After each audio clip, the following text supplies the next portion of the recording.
রান্না শুরু করছি শাওন পাকশালা কবিতার ছন্দে। ভিডিও দেখে রান্না করুন মনের আনন্দে। নমস্কার বন্ধুরা, শাওন পাকশালাতে সবাইকে স্বাগত জানাই।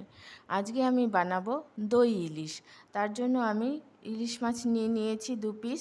আমি একজনের মতনই করছি, আপনারা যে কয়জনের জন্য নেবেন সে পরিমাণ মাছ নিয়ে নেবেন। আর নিয়েছি সর্ষে, সাদা সর্ষে বাটা, আপনারা কালো সর্ষে সাদা সর্ষে মিশিয়েও করে দিতে পারেন। আর নিয়েছি আদা কাঁচা লঙ্কা বাটা, নিয়েছি চেরা 3টে কাঁচা লঙ্কা, নিয়েছি টক দই, আর নিয়েছি সর্ষের তেল। এখন আমি সব মাছটাকে সব মশলার সাথে মেখে নেব।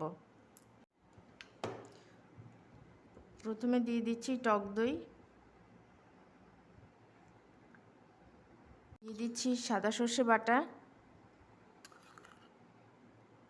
দিচ্ছি আদা কাঁচা লঙ্কা বাটা, দিয়ে দিচ্ছি পরিমাণ মতো লবণ, দিয়ে দিচ্ছি সর্ষের তেল। আমি এখন সমস্ত মশলার সাথে মাছটাকে ভালো করে মেখে নেব। এটা খেতে খুবই অসাধারণ লাগে। আপনারা এখন তো খুব সব বাজারেই পাওয়া যাচ্ছে ইলিশ মাছ। আপনারা এনে এই রান্নাটা অবশ্যই করবেন, খেতে খুব ভালো লাগে। আমি কড়াইটা বসিয়ে দিয়েছি, এখন আমি কড়াইয়ের মধ্যে এই মশলা মাখানো মাছটা দিয়ে দেব। মশলা মাখানো মাছটার মধ্যে একটু মশলা মেখে ছিল, ওটা আমি জল দিয়ে এর মধ্যে কড়াইয়ের মধ্যে দিয়ে দিচ্ছি। এর মাছের উপর দিয়ে আমি আরেকটু কাঁচা সর্ষের তেল দিয়ে দেব। আঁচটাকে মিডিয়ামে রেখে আমি এখন একটা ঢাকনা দিয়ে দেব 5 মিনিটের জন্য, মাছটা সেদ্ধ হওয়া পর্যন্ত। 5 মিনিট হয়ে গেছে, আমি আবার চলে এসেছি রান্নার কাছে।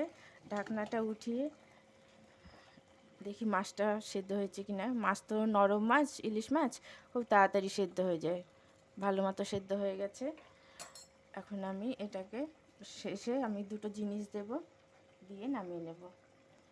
দিচ্ছি চেরা কাঁচা লঙ্কা, আর দিচ্ছি ফ্রেশ ধনেপাতা কুচি। এটা খেতে খুবই অসাধারণ লাগে। আমরা তো সাধারণত ইলিশ মাছের পাতলা ঝোল, ভাপে ইলিশ বা ইলিশ মাছের পাতুরি এগুলোই খাই। একবার অন্তত এই রান্নাটা করে খাবেন, খেতে খুবই ভালো লাগে। খেয়ে ভালো লাগলে আমার চ্যানেলটিকে সাবস্ক্রাইব করবেন, লাইক করবেন, শেয়ার করবেন এবং কমেন্ট করে আমার পাশে থাকবেন। আর আপনারা কে কোথা থেকে দেখছেন তাহলে আমাকে জানালে আমি খুব গর্বিত বোধ করব। আমি রান্নাটা শেষ হয়ে গেছে, আমি গ্যাস অফ করে দিচ্ছি।